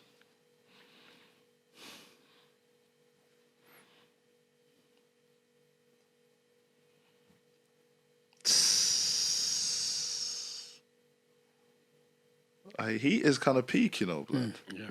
I'm not gonna lie. Heat is more peak than people think. It's just man put it out and I didn't promo it. I didn't really promo it. I posted it a couple times and whatnot. But if man decide to shoot the videos for that, man are gonna recognize like this project's nuts, you know, cause just in terms of its how it feels. But it's hard to say best. So I don't do best. That's like saying what's your favorite child? Like, yeah, bad mind. Yeah. I hear that, man. So what's next for Novelist? You mentioned For the Ladies. Are we seeing that this year? Yeah, probably. Don't Wake Me is coming out 26th of this month, August. So, Single? yeah, single. But Sweet. Be on the lookout for that, people. yeah, Don't Wake Me is a mad tune. Mad tunes. Don't Wake Me is peak. But, just like you can't really get rid of me, blood. You know the worst thing, No, you're right. That's it, like, right. I just keep getting more hench. That's it. Getting more hench in this thing, man. That's it. And that's the way you like it. Yeah, man. Cause it just, I just keep proving. No, just keep improving. That's it. That's what you can expect from Novelist, improvement. Just keep improving, man. I hear that, man. Well, your story is very much an inspiration for a lot of, not just kids that grew up on grime like yourself, but people who, you know, younger people even today that are looking for like a role model. Nice, or man. looking for someone or inspiration for how to do things and how to conduct themselves in this thing, industry or not. You know, you're very much an inspiration for that, man. And long may it continue. Thank you, bro. Yeah, man, no worries, man. No worries. We appreciate you joining us, bro. Yeah, man. Big much up, man. appreciate Big it. up, man. Praise Jesus' name, man. 100%, man. Amen, amen. How can people get at you, bro? At info@novelist.one. Don't try and DM me, blood. I hear that. I hear that. It must be so annoying, DMs from like people. Do you know what? I like DMs from people who ain't trying to do business. Like normal fans. Just tell you what their music done to them. No, not even that. Nov, what are you saying? Nov, what you want today? Like, you know, like normal shit.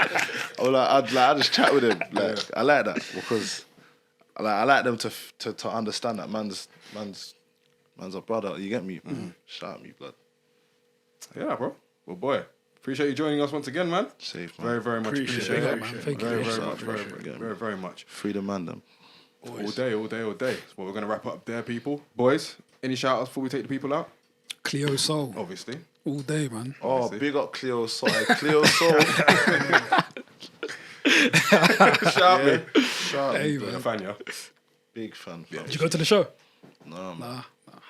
No, man. I love the music she makes. When she's doing it as Salt. Yeah. SAULT. Like, Cleo Soul's just a G, man. She's harnessed such a true whatever it is, it's so true. It's just like it just resonates, and it's like her whole vocal tone, her femininity. Like she's got something that speaks to men and women very well. 100%, man. Mo, any shout outs? Nah, man. Clean week. Clean week. Clean you want to week. shout out the... There's no chance. You better shut your mouth. what do you do? Because I don't know where you're taking it. I was going to say the England women that Oh, won the Euros. yeah, my fault. You were the intro Just last batting week. my head off before Nah, you it was even because know. of the intro last week. It's because of the intro that didn't make no, it in no. it, so I was kind of shook. Nah, salute to the England women, man. Shout out to Beth Mead, shout out to Leah Williamson. The other two are fast, I forgot their name as well. And the rest of you. Yeah, big up all the England Salute to women. them always on They won the honestly, Euros. honestly. I also want to Nikki shout out as well. India from Love Island. Just because. Just because. Hey, man. Season starting on Friday. We're coming for the title. Sorry, what? I'm joking. I'm just happy with top 4, man. Arsenal not coming for no title. Anywho, shout out Drakes as always behind Always. the camera. Salute to Love, Drakes. bro. And love to everybody for joining us, whether you're listening or you're watching on YouTube. Feel free to follow us on all the socials at RamsDownsBod. Follow us on YouTube as well. And yeah, you'll see us again in 2 weeks' time. So until then, God willing. stay safe, stay blessed. Peace. Peace. See ya. Peace.